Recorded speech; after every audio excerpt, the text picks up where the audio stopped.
Song of Solomon. We're going to look at 2 chapters tonight. Finish it up next week, and then we'll be in 2 Corinthians after that. And we'll be probably 5 months in 2 Corinthians, because with it being a New Testament letter and us being directly obligated to obey what Paul writes in 2 Corinthians, we'll slow down and take it about 15 verses or so every Wednesday night. So we'll take about 5 months to go through 2 Corinthians. So anyway, God has given us a book and His inspired library of communication that points us to the idea of romantic love and what it takes to maintain a marriage that is more conducive to, let's say, one romantic high after another. Now, that doesn't mean all of life is going to be a romantic high. That's just not realistic. But we can develop our marriage relationship where we do experience one romantic high after another, and that's the book of Song of Solomon. The Bible, of course, has a lot to say about our intimate relationships. We pointed this out 2 weeks ago when we started our class. An average of 3 references for every book of the Bible, for all 66 books. Almost 3 references. I think it's 2.6 per book. So the Bible has a lot to say about our intimate relationship from a negative perspective, where God condemns adultery and fornication and prostitution and that kind of thing. But Song of Solomon is looking at this relationship from the positive side. A book about married love. There is no relationship that we experience here on earth that is more intense, that is more interesting, that is more intimate than the relationship between a man and a woman who choose to marry. Steve, would you mind closing that door there? That sun is reflecting off that white wall and it's making me see stars. Thank you. He's a good fella, Gail. I don't care what you say about him.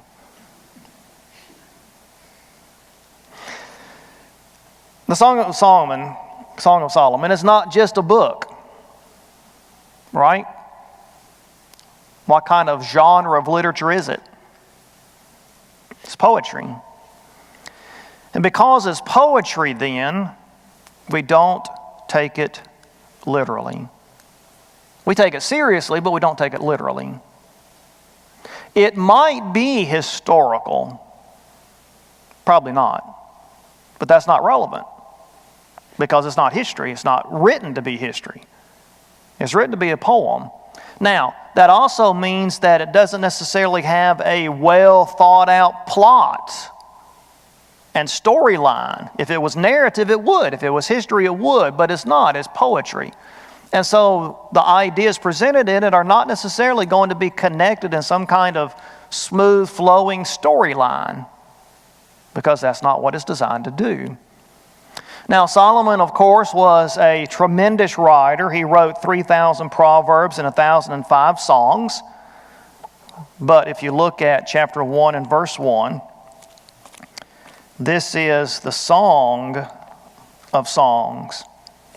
And what does that mean?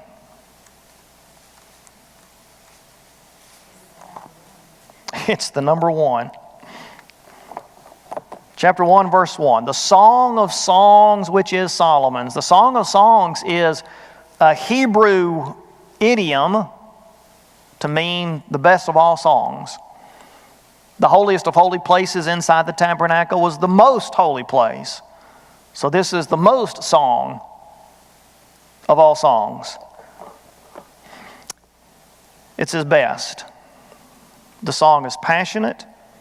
It's about love, of course. It's about marriage. It's about intimacy. It's about romance. Many songs, as I said, do not have a complete plot or storyline. But what the Song of Solomon does is it has a psychological impact on us. It's an emotional exploration of feelings and thoughts verbalized in the words of the bride and the groom. The woman is from Shunem. We're going to see that tonight in the text that we look at. And so she's called the Shulamite, which is a feminine name based off the Hebrew word for peace, shalom. Interestingly, Solomon's name is the masculine form of the same name, related to the word for peace. Solomon is mentioned 7 times. We've mentioned that before. And then there is a third speaker who is the group of women, the chorus, who serve as something like a narrator in a play. So the setting is preparing for their wedding. And the wedding procession is seen in chapter 3, beginning in verse 6. And this is the chorus singing. What is this coming up from the wilderness like columns of smoke, perfumed with myrrh, frankincense, with all scented powders of the merchant?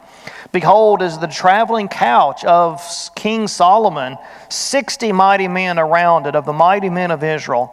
All of them are wielders of the sword, expert in war. Each man has a sword at his side, guarding against the terrors of the night. King Solomon has made for himself a sedan chair from the timber of Lebanon. If I had the kind of money to have a sedan chair, I would put it on an elephant. I wouldn't want to be carried by people. I want to sit on an elephant. I've ridden on an elephant before at Busch Gardens in Tampa, Florida, many years ago. I don't remember exactly how old I was, but I remember I was small enough where my feet didn't wrap any around the elephant. It was all straight. My size compared to the elephant. That's what kind of sedan chair. Maybe I'll tell Rachel that I want a sedan chair on an elephant. He made his post of silver, this is verse 10, its back of gold and its seat of purple fabric, and its interior lovingly fitted out by the daughters of Jerusalem. Go forth, O daughters of Zion, and gaze on King Solomon with the crown with which his mother has crowned him on the day of his wedding, on the day of his gladness of heart. So the day of the wedding is mentioned there, which shows that in some way that's what we're looking at. The coming together, the consummation, the honeymoon of the bride and groom. And I pointed out, and we're going to be looking at chapter 5, verse 1 in just a moment, but in chapter 4, verse 16, we have the bride saying, Awake, O north wind, and come wind of the south. Make my garden breathe out fragrance. Let its spices be wafted abroad. May my beloved come into his garden and eat its choice fruits. Clearly, she is using garden here to refer to herself. The garden is a metaphor for her. Her scent, her fruit. She's inviting him to come enjoy her. So they're anticipating the honeymoon, coming together and forming this marriage. And so we begin tonight in chapter 5 and compare Solomon's words in chapter 5, verse 1 with what the Shulamite woman just said in verse 16. He says, I have come into my garden, my sister, my bride. I have gathered my myrrh along with my balsam. I have eaten my honeycomb and my honey. I have drunk my wine and my milk. Eat, friends, drink, and imbibe deeply, O lovers. So what do we see here between the two? What is similar between these two? What do we have going on here?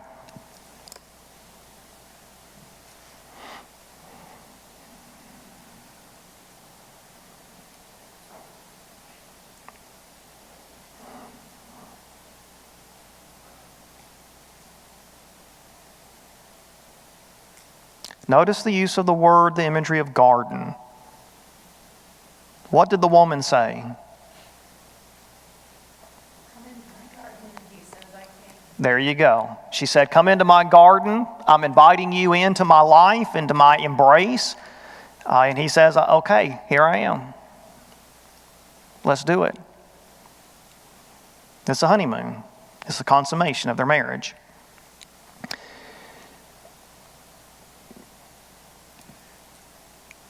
We pointed out that there were some things going on in the last couple of chapters that seemed to put pressure on the relationship, external stressors and so forth. The fall before last, fall of 2019, Jewel spent 4 months in Europe. And Jacob was heartsick at Freed. And I sent him an email probably September, October, about a month or two into the semester. And I said, well, this separation that you're experiencing from Jewel will either make your relationship or it'll break your relationship. From one perspective, it's a good thing. Tested their interest, their resolve in each other. Well, what? 2 weeks later, 2 weeks after she gets back, he proposes. So we know what the absence did to them. Same thing we have happening here.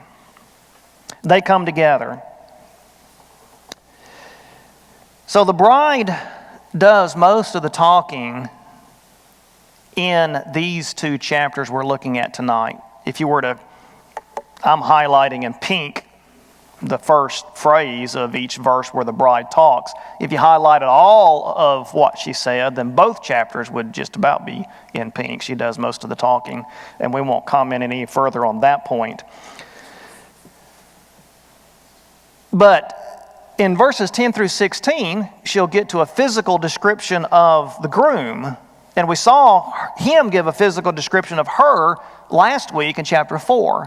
And so we'll look at the other side of that, which is the longest description of a male that we have in the whole Bible. We don't have many descriptions of any males in the Bible, much. We've got a very brief description of Joseph, who was handsome in form and appearance. So apparently he was not just handsome in the face, but his body structure was appealing as well. There's just not many descriptions of men in the Bible. But there is a long one of the groom here. But let's get verses 2 through 8. So this is the bride speaking. She says, I was asleep, but my heart was awake. That sounds like something you'd read off Pinterest, right? I was asleep, but my heart was awake. A voice, my beloved, was knocking. Open to me, my sister, my darling, my dove, my perfect one. Now, again, I don't know if we should necessarily picture this as happening in reality. Some scholars are suggesting this is a dream. When we get to verse 7, we would describe it more of a nightmare. Don't jump to verse 7 yet. We'll get there. She says, my dove, my perfect one, for my head is drenched with dew, my locks with the damp of the night. I have taken off my dress. How can I put it on again? I have washed my feet. How can I dirty them again? She's actually going outside. My beloved extended his hand through the opening, and my feelings were aroused for him. I arose to open to my beloved, and my hands dripped with myrrh, and my fingers with liquid myrrh on the handles of the bolt. Now, she's talked about being perfumed. So she's put on all of this perfume. She's anxious for him. I opened to my beloved, verse 6, but my beloved had turned away and had gone. That's where it sounds more like a nightmare than a dream. She was wanting to be with him, and now he's not there. My heart went out to him as he spoke. I searched for him, but I did not find him. I called him, but he did not answer me. Notice in her mind, he describes her. She's quoting him in verse 2, my perfect one.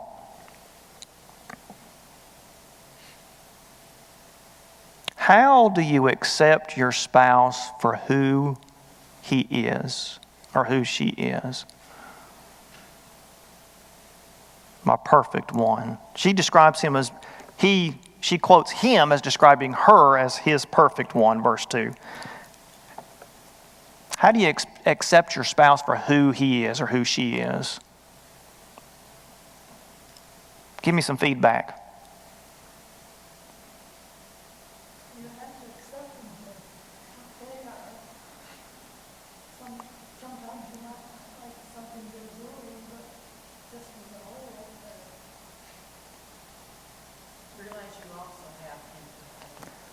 That's an important one, isn't it? So you have to accept them for who they are, because we are basically a package deal, right? We are a package deal. But we have to remember that we're also imperfect.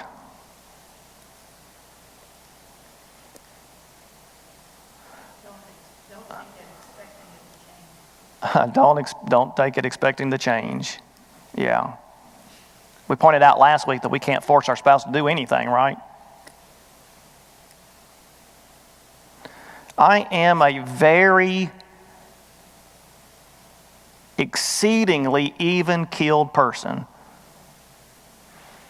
My emotions don't move much outside of that kind of range right there. I don't get depressed, but I don't get excited either. I'm just right there. And there's been times where Rachel has been thankful for that, because I just don't get mad.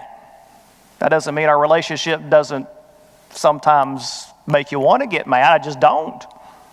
It's not my personality. Then there's times where she wishes I would get excited. She hears really, really happy, exciting news, and she's bouncing off the walls, and I say, that's nice. And she's like, why don't you get excited? Obviously, I could do better. But we're just a whole package, right? Other thoughts? What's the question? How do you accept your spouse for who she is or who he is? How do you accept them for who they are?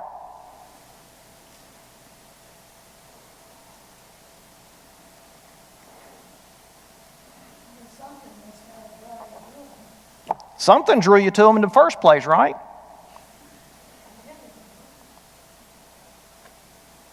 Betty had a good one.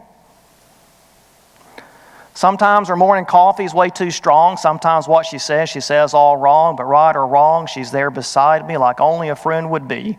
And that's close enough to perfect for me.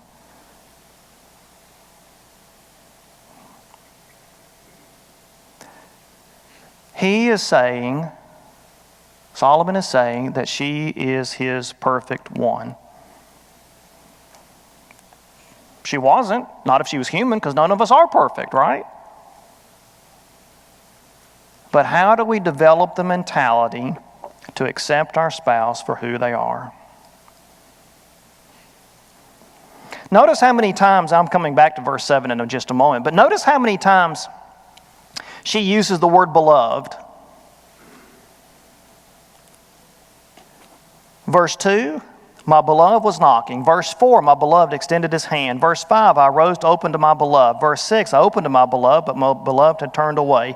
Verse 8, if you find my beloved. Verse 9, which is the chorus talking, beloved is used 4 times.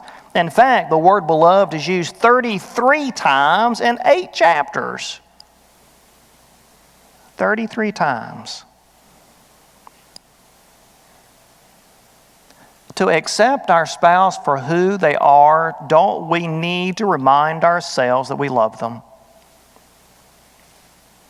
No, I think sometimes it's really changed. I think we want them like that as well. You know, we are imperfect. And I have reminded myself of that, with Rachel. If there's a quality that gets on my nerves, I think, if I had the ability to change that quality, she's a whole person. I don't know what kind of repercussions would come if I changed that one quality. You're right. How would we know exactly what to do to make somebody different? I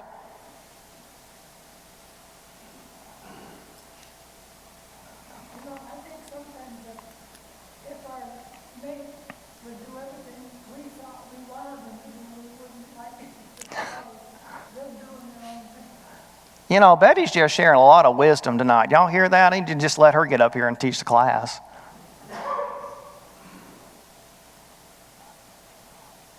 Yeah, if our spouse did everything we want them to do, we probably wouldn't be happy with that either. In fact, it'd turn us into spoiled brats is what it would do. That's why God doesn't give us everything we want. So, beloved, he is my beloved. Remind yourself that you love your spouse, and remind your spouse that you love them. Right before you get into that argument, you say, I love you. Sometimes we might not like everything, but we still love them. Sure, we don't like everything that somebody does, but we love them. Now, love is a choice, right? Love is a choice, and love is a verb. It's action, which means sometimes, just a second, Caitlin, sometimes, like I might not like something, but I force myself to do the loving thing, right? That's grace. When you give something or do something for somebody when they don't deserve it, that's grace. Caitlin? So my mom had told me that relationship at one point with another person, not like an intimate, like not with a boyfriend or something, but there was with somebody that she had to almost like make herself specifically go out of her way to become that verb of love. Mm-hmm. You know, do you need me to do this for you, or do you need me to pick this up for you, or just reaching out continuously, and it kind of reminds me of the movie that The Love Affair is about, how the husband specifically like, I need your coffee, and at first, That's fireproof, isn't it? yeah, Yeah. but it was like he had to not only remind her that he loved her, but it was his way of building that verb back up for himself, doing those acts of love and acts of kindness. Yeah, their relationship had deteriorated to such an extent that they were butting heads on anything, if I remember the movie correctly. And when he first started trying to do nice things for her, she rejected it. She thought it was insincere and hypocritical. It took about 3 weeks for him to finally melt the ice where she saw that he was actually sincerely wanting to serve her. So yeah, he was forcing himself to act in a loving way. But eventually, just like with bad things that we do, you do them enough and they become maybe more sincere or more really who you are. So I think you can flip that switch in your mind. You are purposely kind and purposely nice, that just becomes who you are. Yeah. Well said. You look at, a love check, currently 13. Right. That's what love is, and it involves a whole lot of work and hard stuff. It involves a whole lot of work, a whole lot of hard stuff, a whole lot of giving. You think about Jesus saying, bless those who curse you, pray for your enemies, do good, and hopefully your spouse is not your enemy, but Jesus is saying, do that to your enemy. Well, that's a good way to turn your enemy into a friend, obviously. And we certainly don't. I mean, that's not the gut reaction, but it's a choice. We choose to behave differently. Yes. So on that note, and going back to the training yourself to know that they do have the best intentions, I had to train myself, because you guys speak about this a lot, it's a little very strong note. I've had to train myself, and I have a note that comes up on my phone every single morning that says, he loves you and he has the best of intentions when he speaks. Because I had to teach myself that he wasn't trying to tick me off, he really did have good intentions with whatever it was he was doing. Mm-hmm. It's learning to understand how your spouse communicates too, not trying to change your behavior, but learning that those behaviors might actually be coming from good stuff. Yeah, that's right. And that takes communication, right? Takes communication. Learn to read each other's love language. Each other's love language. I use this, I was talking to somebody after class last Wednesday night, and I've got a sermon on love languages. I haven't given it here at Swartz Creek yet, but if your husband is not visually oriented and you plant flowers by the front door and he comes in from work and you say, how do you like the flowers? And he said, what flowers? He's not visually oriented. He's not looking at the flowers when he comes home. And a lot of wives will, come down hard on him for that, but that's just not how he's wired. Now, some men are. Some men aren't. You can't pigeonhole men any more than you can pigeonhole women. But you got to communicate. You got to talk about it. Good comments. We may not get through all of chapter 6 tonight. So verse 7, this is still apparently her dream. You know, she said, I went to the door, basically, and my beloved was not there. So she's gone outside. I've searched for him and did not find him, verse 6. So verse 7, the watchmen who make the rounds in the city found me. They struck me and wounded me. The guardsmen of the walls took away my shawl from me. So she is fearful that something is going to stop her from being united together with her groom, her spouse, her lover. And the poem doesn't get any more specific than that. So we have no idea what it is. And again, if you ask what is it, that's suggesting that it's a narrative, that there's going to be an answer to that question, and there's not. It's poetry. It's a heart that is fearful. In fact, if you go back up to verse 4, the New American Standard says, my feelings were aroused for him. The Hebrew word is bowels, but in American English, my bowels were aroused just doesn't sound good. That sounds like you need a bottle of Pepto-Bismol or something. But different translations said, my heart stood still, my heart was thrilled. The Romanian translation says, my heart jumped. NIV says, my heart began to pound for him. And then the chorus speaks in verse 9. What kind of beloved is your beloved, O most beautiful among women? Now that's what he called her, right? Back in chapter 1. What kind of beloved is your beloved, that thus you adjure us? So, the question is, what is special about him? Isn't that what the chorus said? What kind of beloved is your beloved? If I ask you that question about your spouse, what is good about your spouse? What would you say? No, I'm not asking you to answer the question. You answer it in your mind. What's good about him or her? Remember last week I challenged you to write sometime. Write a list of all the things that you love about your spouse.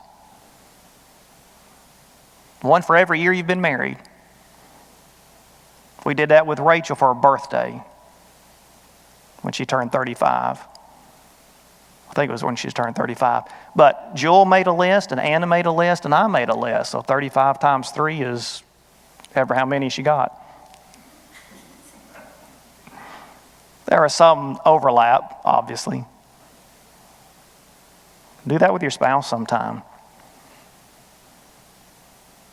It's a good time for her to ask herself why she wants to marry him. What kind of beloved is your beloved? And then we get to the song about, or the poem about him. The bride speaks, talks about him physically.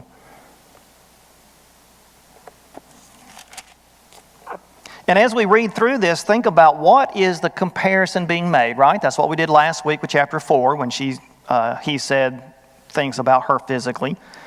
What is the comparison? My beloved is dazzling and ruddy, outstanding among 10,000. What's she saying in your words? Give me one or two words. How would you summarize that? Strong and good looking. Verse 11, his head is like gold, pure gold. His locks are like clusters of dates and black as a raven. How would you summarize that? That's a little easier, I think.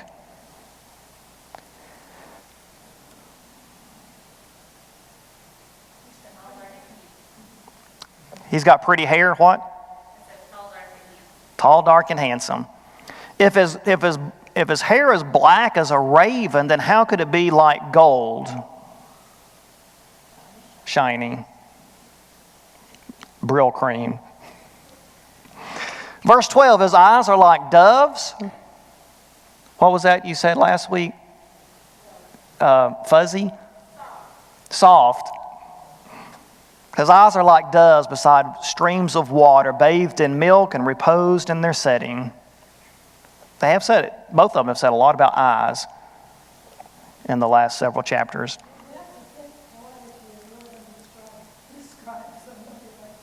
Yeah. Yeah. Have y'all read any of Jules' poetry?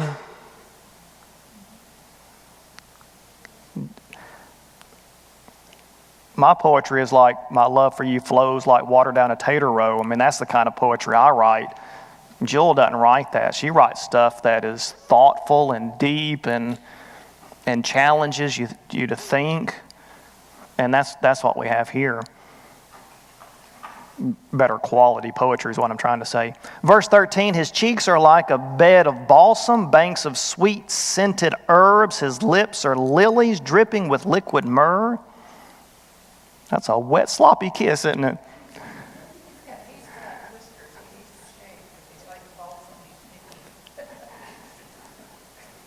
Well, it depends on whether or not you like facial hair, I guess.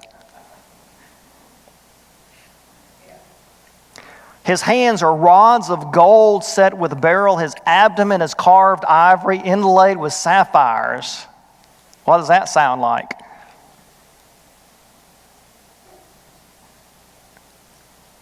Has he got six-pack abs? That's what it sounds like, right? He works out a lot.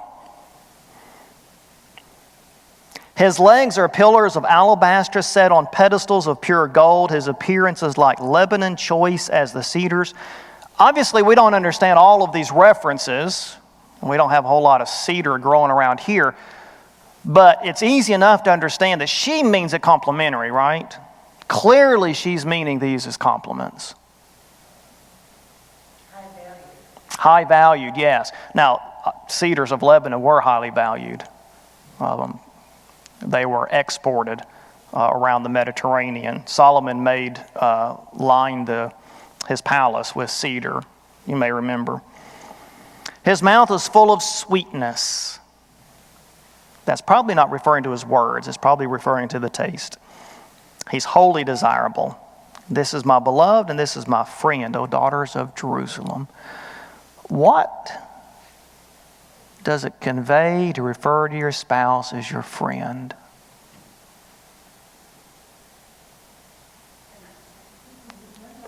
Connection, dependence. What else? Trust. You want to hang out with them. Bob and Mary Lou, is that a verb that y'all use with each other? Bob, you say, I want to go hang out with Mary Lou. What'd you say? I can't hear you. I'm talking about this verb to hang out. Does your generation use that verb? Do you hang out? I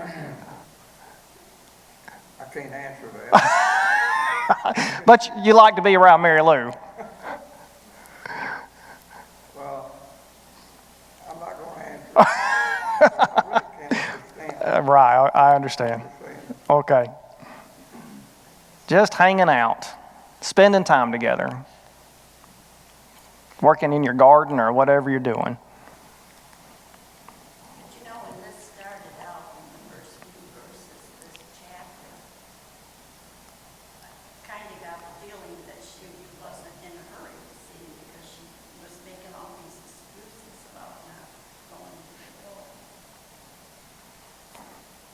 Yeah, and we don't know what was going on. Maybe it was hesitancy, maybe it was anxiety, not knowing what to expect. Sometimes we're so excited about something that we're not quite ready to do it because we just don't know what to expect.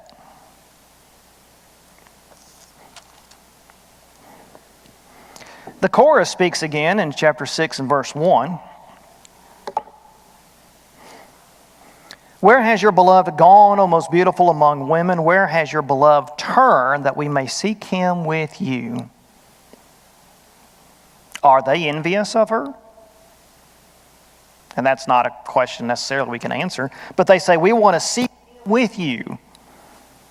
Now we've seen before that other women desire Solomon. I mean, look at the description of him. A man that looks like that who writes poetry, what more could you want?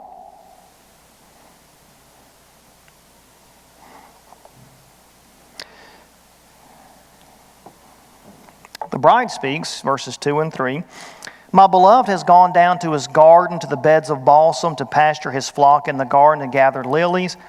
Here's that statement that she's said once before, and she'll say it one more time. I am my beloved, and my beloved is mine, he who pastures his flock among the lilies. We see mutual love and mutual commitment, right? I belong to him, and he belongs to me. The groom speaks, you are as beautiful as Tirzah, my darling, as lovely as Jerusalem, as awesome as an army with banners. Turn your eyes away from me, for they have confused me. Your hair is like a flock of goats. They have descended from Gilead. Your teeth are like a flock of ewes, which have come up from their washing, all of which bear twins, and not one among them has lost her young. That's part of the description from chapter 4, right? Your temples are like a slice of a pomegranate behind your veil. There are 60 queens and 80 concubines and maidens without number. Obviously, Solomon had a different woman every night of the week for 10 years, right?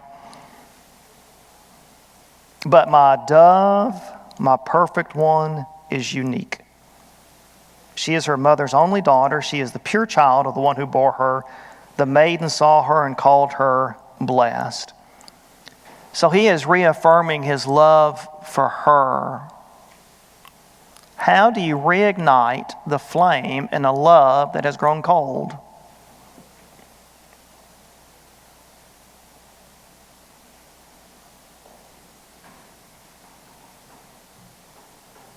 How do you reignite the love, the flame in a love that's grown cold? Betty, in your years of wisdom, what would you say? Stop thinking so much of what you want and think about what they need and work and look at it that way. Okay, that kind of goes back to that illustration that Caitlin was talking about. More than thinking about what your own needs are, think about what you can do for the other person.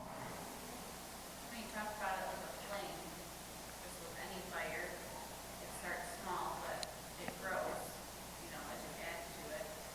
So even if it's cold, you can just do something to get it going again then. Yeah.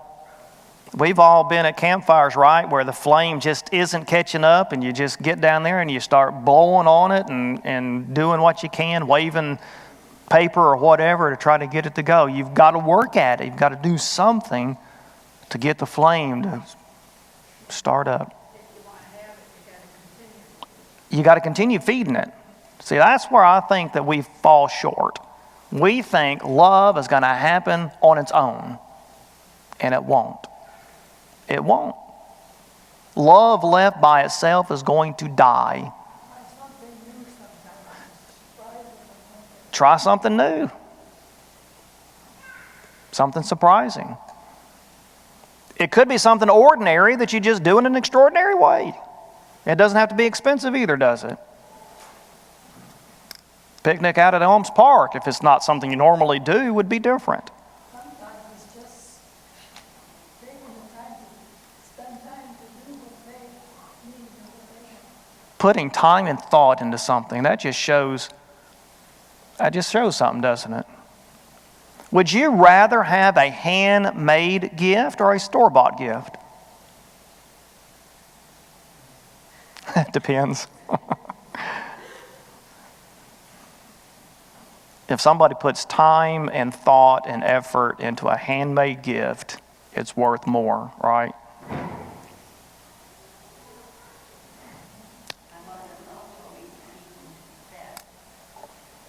Keep them fed. The chorus in verse 10, who is this that grows like the dawn, as beautiful as the full moon, as pure as the sun, as awesome as an army with banners? And then the bride speaks, and she's overwhelmed by this interest that he has shown her. I went down to the orchard of nut trees to see the blossoms of the valley, to see whether the vine had budded or the pomegranates had bloomed. Before I was aware, my soul set me over the chariots of my noble people. So she has been swept off her feet. Before I was aware. What does that convey?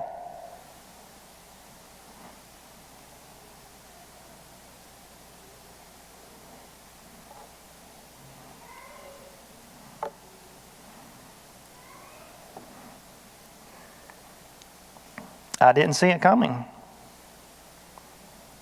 I didn't know what was happening. Before I was aware of it, my soul set me over the chariots of my noble people.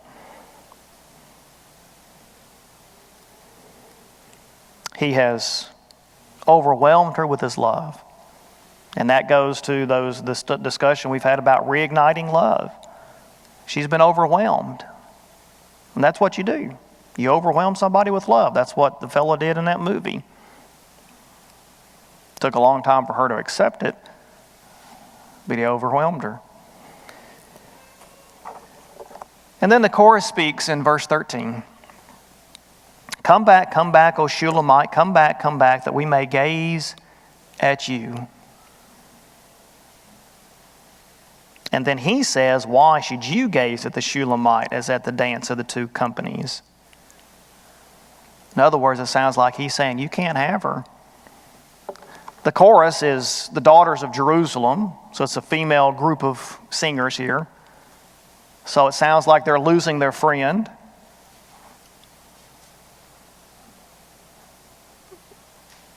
When Jill started Freed, she and her suite mates the suite mates kind of made a pact among themselves that they weren't going to get married and move out in that 4-year period. They were going to stay suite mates for all 4 years. 4 years ago, Jill said, no, I'm not going to make that pact because I don't know what's going to happen. And lo and behold, she's the one that gets married and moves out. But they were like, don't leave us. This is this friend group. And when you make friends in that kind of environment, they tend to be friends for a long time, if not forever. But Jill decided she would rather live with Jacob than with her suite mates. And that's what love is, right? When you decide that you want to live with that person the rest of your life, that's the time to get married. So the friends here, the suite mates say, come back that we may gaze at you. And then Solomon speaks up and says, why? You can't have her. Why would you gaze at her as at the dance of the two companions? She is mine now. And when he says that, of course, that shows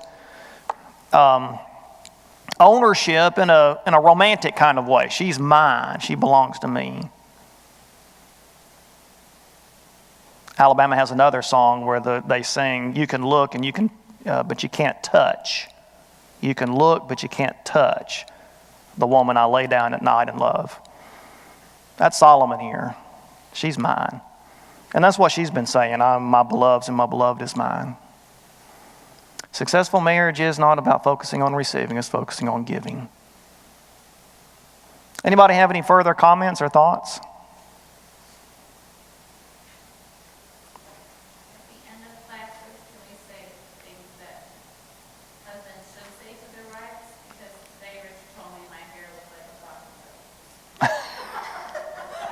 When I was doing the dishes, so make sure to mention that.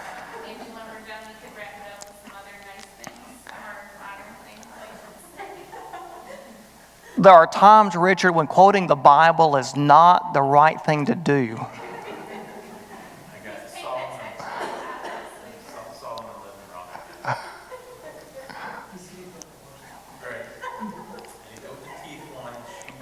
Has she got a mouthful of teeth?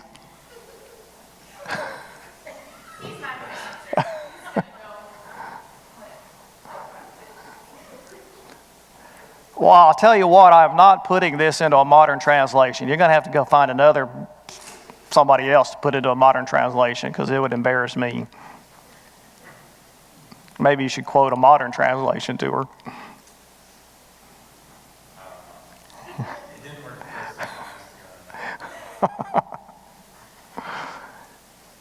All right, next week it'll be chapter 7 and 8.